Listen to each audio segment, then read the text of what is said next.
Hello, this is Dean Palmer, and I will be presenting my hospital efficiency model made in Simio. My problem description: waiting times and lines for healthcare has been very damaging to patients' health and leads them to be discouraged by the practice. Patients might get anxious or frustrated due to long waiting time periods, and their health condition could worsen. This could lead to them trying to find help somewhere else or just giving up in general. Some strategies to reduce waiting times have been implemented in Australia, New Zealand, and England successfully. It's difficult to model this using a mathematical equation like linear regression, so the best tool to measure the waiting times for patients is simulation. My Simio model in 2D looks something like this, where we have all the entity data right here on the left.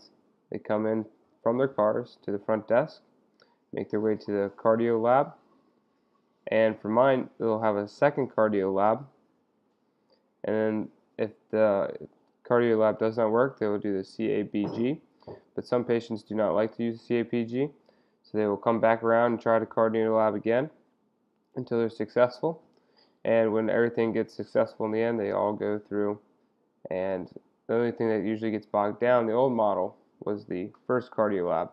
Since I implemented a second one, they don't get bogged down as much.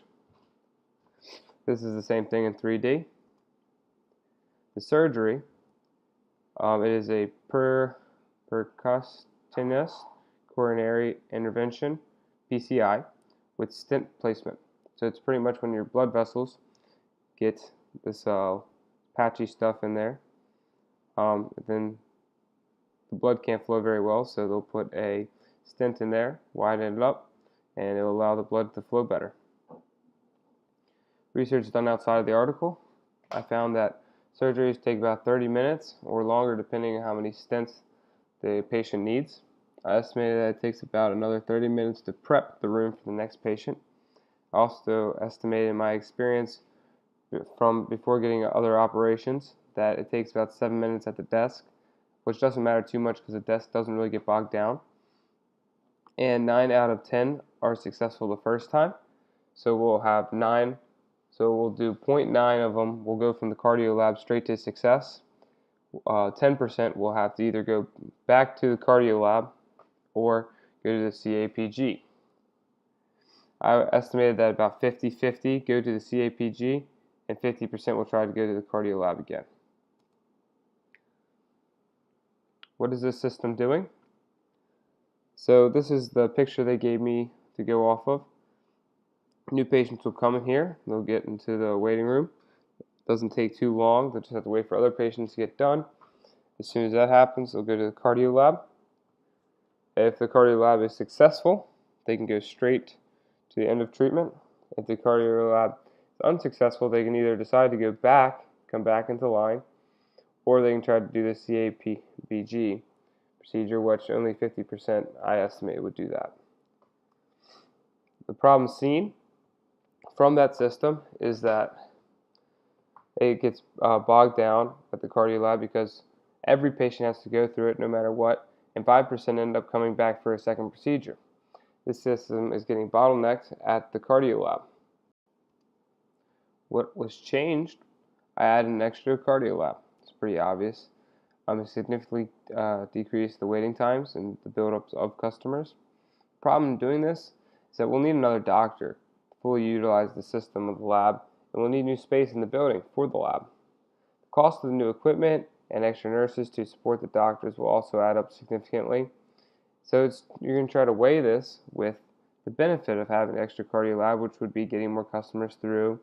And that's kind of hard to have a cost-benefit analysis because you can't really put a price on the anxiety and the depression of a patient, or you can put a price on the patient leaving, but it's hard to outweigh the full benefits of making the change. But let me now take you into my Simio model. So here is our Simio model in 2D. As you can see, all the entity data are right over here as people.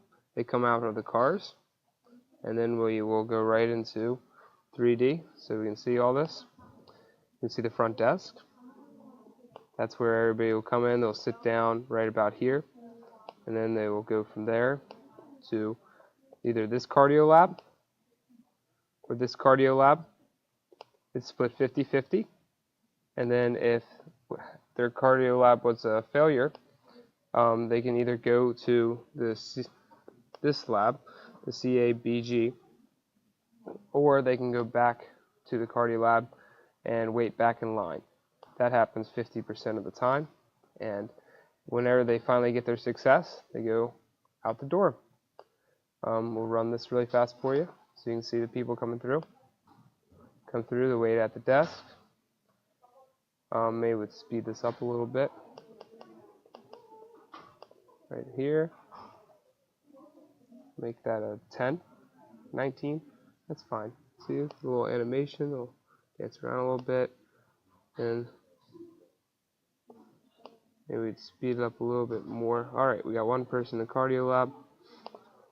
We'll speed it up a little bit more. We'll go for 50. So let's see. Got another person. And see, this person got that 50-50 chance, or was that one out of every 9 will actually go to the CABG lab. So it looks like he was a success out of the CABG lab, which is good. So he went out, and that's pretty much how this is running. So we'll stop that, and we'll look at the experiment. Here's the numbers. We have 4 different kinds of patients, so I had to put in 4 for number and system and for time and system. We have all the numbers. We have a lot of 3s for time and system. Looks like number and system. We have things. The highest one is a 2.7. So we also have our old model right here. It's a little simpler. This is just the bare bones. We only have 1 cardio lab instead of 2. Everything's pretty much the same besides that. We can run this too. So everything goes there. The scale factor. We know that 100 would probably be good. As we'll see them go to the cardio lab, they all get jammed up there, and everything just gets piled up really quick. Cardio lab really can't keep up. It's sending some through, but can only serve 1 person at a time. Stop that. And we'll look at the experiment for this guy too. And you can see that time and system is going up. Lowest one is a 5, but we have some that are at 6s. The lowest number for number and system is 1, but then we have some that are like 3, 4. So this definitely isn't as good of a model. Thanks for watching. From that Simio model, here are the experiments. This is the new one. As you can see, the NIS and the NIS for all along, you can pretty much see is about half.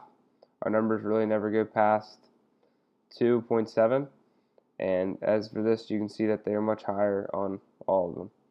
And for the timing system, you can also see that it is much higher. TIS long and TISD long. This is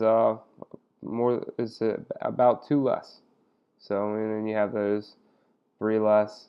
So you can see that each one is getting utilized pretty well, and that adding the extra cardio lab was a success.